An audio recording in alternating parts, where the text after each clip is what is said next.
Salutations à tous et à toutes. Donc, c'est toujours le frère Antoine Fadi et nous allons toujours dans le Bible, Kalatam Bale, page 593 dans le livre de John Guisset, qu'ils ont appelé Osée dans les Bibles falsifiées, chapitre 1 du verset 11 à 15. C'est les paroles de Mouta Tedi qui vont être transmises par ce bateau Pédamundi exceptionnel, John Guisset. Et donc, à partir, le constat, en fait, de la situation des non-initiés et la gravité de leur faute. Et on va commencer à partir du verset 11 où il est dit ceci: la prostitution, virgule, le vin mauvais et le mou, entre parenthèses la bière, font perdre le sens, point. Donc, c'est un constat par rapport à qu'est-ce qui mettait les non-initiés dans une telle situation de désobéissance vis-à-vis du Verbe. Et il y a trois éléments qui sont cités: la prostitution, le vin mauvais et le mou. Et en fait, ces trois éléments, en fait, c'est deux domaines, c'est-à-dire la prostitution et l'enivrement, puisque le vin mauvais et le mou vont représenter l'enivrement. Et c'était des choses auxquelles les non-initiés s'adonnaient énormément jusqu'à être dominés par cela. Mais derrière ces trois, on va dire, éléments, la prostitution, le vin mauvais et le mou, il y a en fait une entité très, très puissante qui symbolise cela. Là, il est bien dit la prostitution, virgule, le vin mauvais et le mou, entre parenthèses la bière, font perdre le sens. Font perdre le sens. Et le sens a trois dimensions. Il y a le sens, on va dire, dans la dimension physique, on va dire les cinq sens, le toucher, l'odorat, etc. Ce sont, on va dire, des capteurs. C'est pour, on va dire, avoir une information. Et maintenant, il y a aussi le sens dans la partie astrale qui est la morale, qui est la loi, en fait, qui est le sens moral, on va dire la droiture. Et aussi, il y a le sens au point de vue spirituel. Et le sens au point de vue spirituel, c'est la révélation. Si on rentre en profondeur, c'est la réflexion, l'intelligence. Mais c'est la révélation, le sens des choses, c'est la direction. Et la direction, c'est la révélation, c'est la vérité. Donc, on nous dit ici qu'il y a trois éléments qui dominaient en fait les non-initiés, trois pratiques, c'est-à-dire la prostitution, le vin mauvais et le mou, trois éléments qui font qu'il y a on va dire, la prostitution ici, c'est physique, c'est louer son corps à des fins, on va dire, financières. C'est cela, la prostitution, hein, c'est louer son corps pour on va dire, des pratiques sexuelles. Et le vin mauvais et le mou vont représenter l'enivrement, le fait de boire à l'excès, de se laisser dominer par cela. Donc, ce sont des pratiques charnelles qui, on nous précise là, qui font perdre la direction, qui font perdre, on va dire, le chemin, c'est-à-dire qui amènent à l'égarement. Et derrière, comme je le disais, derrière ces trois éléments, qui sont en gros deux domaines, à savoir donc la prostitution et l'enivrement, il y a une entité qui est puissante. Et on va aller voir cela. On va aller dans Baby Cedi, donc Apocalypse, hein, ce qui veut dire révélation, Baby Cedi. Baby Cedi 17. Voilà. Baby Cedi 17, c'est page 822. Baby Cedi 17, le verset. On va lire à partir du verset. On va lire le verset 3 et ensuite on lira le verset 20. C'est avec elle que les rois corrompus de Wassé et les non-initiés se sont livrés à l'impudicité, virgule, et c'est du vin mauvais de son impudicité que les blancs et les sangs mêlés de la terre se sont enivrés, point. Et ici, on parle de la grande prostituée, puisque c'est le titre de ce chapitre 17, et on va voir qui est cette grande prostituée. Dans le verset 20, il est dit « Et Digongo Diba, que tu as vu, virgule, à la royauté sur tous ceux qui n'ont point été graciés. » Point. Donc, l'exemple de Digongo Diba, qui est la grande prostituée et qui en plus, comme on l'a lu, hein, c'est du vin mauvais de son impudicité que les blancs et les sangs mêlés de la terre se sont enivrés. Ces deux notions-là de la prostitution et de l'enivrement expliquent en fait ce qui se passe dans le verset 11 de John Guisset. La prostitution, virgule, le vin mauvais et le mou, entre parenthèses la bière, virgule, font perdre le sens. Et ici, perdre le sens, c'est changer la direction, amener vers un égarement, en fait, sortir du chemin qui est prévu. Verset 12, le non-initié consulte son bois, virgule, et c'est le blanc et le sang mêlé qui lui donnent la marche à suivre, point virgule, car le démon de prostitution les égare tous, virgule, et le non-initié s'éloigne du verbe de Loba, point. Voilà, donc là, en fait, par rapport à les trois premiers éléments dans le verset 11, vont représenter dans une possession, comme le Mouldi l'a expliqué, ça va être la corruption, ce qui amène, amène à la transgression, c'est la corruption. Donc, la prostitution, le vin mauvais et le mou vont représenter des outils de corruption, des outils qui vont salir, qui vont souiller la personne. Et ensuite, on nous dit dans le verset 12, le non-initié consulte son bois, point. Et là, c'est encore, on montre une autre profondeur de la faute, parce qu'il y a déjà la faute, on va dire, physiquement, qui était dans le verset 11. Puisque la prostitution, le vin mauvais, en gros l'enivrement et la prostitution, c'est physique. On souille d'abord le corps. Et maintenant, on nous montre à quel point en fait cette souillure du corps entraîne une souillure même au niveau de l'astral, c'est-à-dire de la foi même, et même de l'esprit de la personne. Le non-initié consulte son bois, virgule. Et ça, c'est très important que Mouta Tedi, donc John Guissé, qui répète les paroles de Mouta Tedi, nous donne cette précision-là. Le non-initié consulte son bois. Ça veut dire que quand il a perdu le sens déjà, il est déjà dans un égarement. Et là, il va commettre un autre type de prostitution qui est la prostitution spirituelle, en fait. Parce que là, le non-initié consulte son bois, ça veut dire en gros qu'il met sa foi, qu'il se confie en quelque chose de charnel, de mort, puisque le bois ici va représenter le totem, va représenter la statue, va représenter ce qui n'est pas vivant, qui n'a pas de conscience. Donc, le non-initié est rendu à un niveau d'égarement très, très profond parce que comme il a perdu le sens, et comme j'avais dit, la troisième dimension, ou la première dimension du sens, en fait, c'est la révélation, c'est l'intelligence, c'est la réflexion, là, il va se mettre à consulter son bois, c'est-à-dire qu'il va mettre sa foi dans quelque chose de charnel.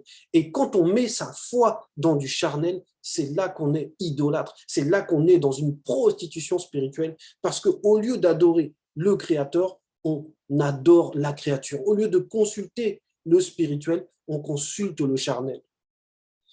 Virgule, et c'est le blanc et le sang mêlé qui lui donnent la marche à suivre, point virgule, oui. Parce que, effectivement, le blanc et le sang mêlé vont représenter ceux qui initient, ceux qui enseignent les Noirs parce qu'ils sont sous domination. Alors que normalement, c'est le verbe qui doit guider les Noirs. Ceux qui guident ici sont les blancs et les sangs mêlés. Et ça veut dire aussi qu'il y a une perte du droit d'aînesse. Il y a une perte de celui qui, normalement, doit montrer le chemin, c'est-à-dire l'homme noir.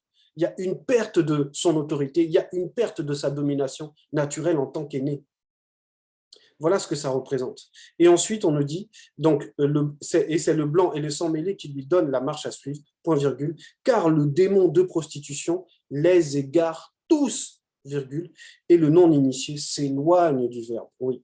Et là, le démon de prostitution montre en fait qu'il y a une influence derrière tout ce schéma-là, derrière la prostitution, derrière le vin mauvais, derrière le mou, comme on a vu avec Digongo Diba, il y a le monde occulte qui est en agissement. Et le démon de prostitution, c'est le démon qui permet, on va dire, qui fait que l'homme noir se retrouve dans les religions. Parce que la prostitution ici va représenter la souillure dans les trois plans, d'abord spirituel, astral et physique.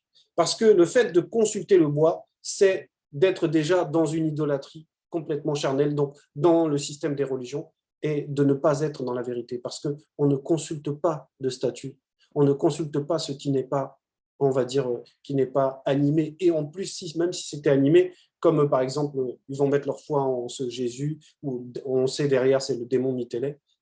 Néanmoins, ce qui, on va dire, ce qui dirige en fait la foi, en fait, des non-initiés, des blancs et des sans-mêlés, c'est ce démon-là de prostitution. Et on nous dit, et le non-initié s'éloigne du verbe de Loba. Donc, on nous montre ici que le non-initié est déjà dans une pratique souillante, de souillure physique. Il est dans une pratique de souillure spirituelle. Et il est donc dominé, il est conduit par les blancs et les sans-mêlés. Et on peut comprendre cela si on va donc dans le livre de Né, donc dans le chapitre 3, donc c'est le livre qui suit celui de Jean Guisset, Joël, et c'est page 597. Voilà, si on lit le chapitre 3, donc le verset 2, il est dit ceci. Mundima Bekokisedi rassemblera toutes les nations de blancs et de sans-mêlés, virgule, et les fera spirituellement descendre dans la vallée du jugement, point virgule, là, virgule. Les entités mystérieuses en charge des jugements conscients entreront en jugement avec elles, virgule, au sujet du peuple noir qu'elles ont corrompu et dispersé parmi les nations de blancs et de sans-mêlés, virgule, au sujet de Wassé qu'ils se sont partagés et aussi pour leurs œuvres mauvaises. Donc, il y a une triple condamnation des nations de blancs et de sans-mêlés. C'est pour ça que on nous a donné cette précision dans le verset 12, hein, que c'est le blanc et le sans-mêlé qui lui donnent la marche à suivre. Donc, qui l'entraînent vers la chute, qui l'entraînent vers la perdition. Verset 13, il sacrifie sur le sommet des montagnes, virgule. Il brûle de l'encens sur les collines et sous les chênes, virgule, les peupliers, virgule, les arbres, virgule, dont l'ombrage est agréable, point. C'est pourquoi vos filles se prostituent et vos belles filles sont adultères, point. Donc, on rajoute encore sur leurs fautes. Ils sont déjà dans la prostitution, dans des pratiques charnelles abominables. Et là, maintenant, ils vont vouloir faire, on va dire, louer un culte, et ils le font de la manière, on va dire, charnelle, la plus abominable possible. Verset 13, hein, il sacrifie sur le sommet des montagnes, virgule, il brûle de l'encens sur les collines, etc. Parce que, en fait, ils sont en train de souiller la nature, ils sont en train de souiller la terre. Ils associent, en fait, on va dire, des faux cultes on va dire, à la nature. Donc, en gros, ils sont en train de profaner ce qui est sacré, puisque quand on parle des montagnes, des collines, des chênes, des peupliers, des arbres, en fait, on fait référence aussi à une dimension spirituelle, puisque la montagne va représenter l'élévation spirituelle. Les chênes, les peupliers, les arbres, on le sait, représentent quelque chose spirituellement. Ça représente les entités. Donc, ce qui est sacré, ils sont en train de le profaner par des sacrifices, brûler de l'encens, etc.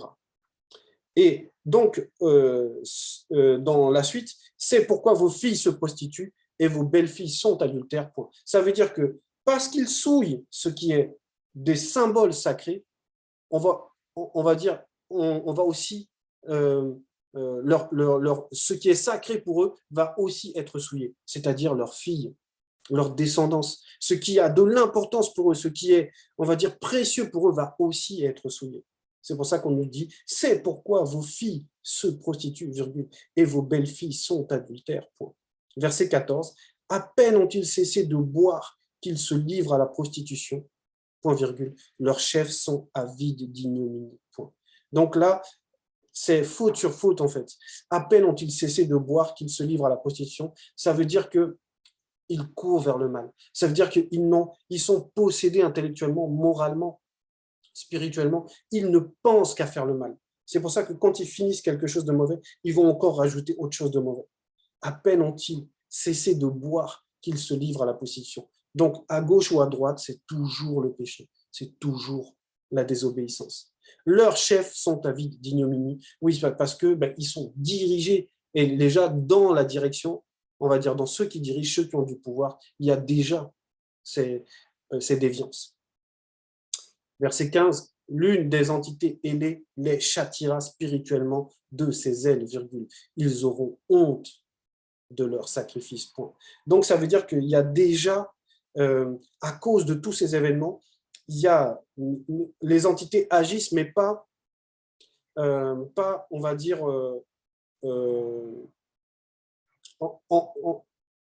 les entités agissent en réponse à leurs actes qui sont contre le verbe. Parce que normalement, là, quand on nous dit l'une des entités ailées, on nous donne la précision, l'une des entités ailées les châtira spirituellement de ses ailes. Parce que là, si on nous précise cela par rapport aux ailes, c'est parce que les ailes ici vont symboliser en fait encore plus un éloignement. Donc, le châtiment, là, c'est qu'on va les éloigner encore plus du verbe. On va les laisser aller encore plus dans leur déviance, encore plus, dans plus de profondeur du mal, en fait.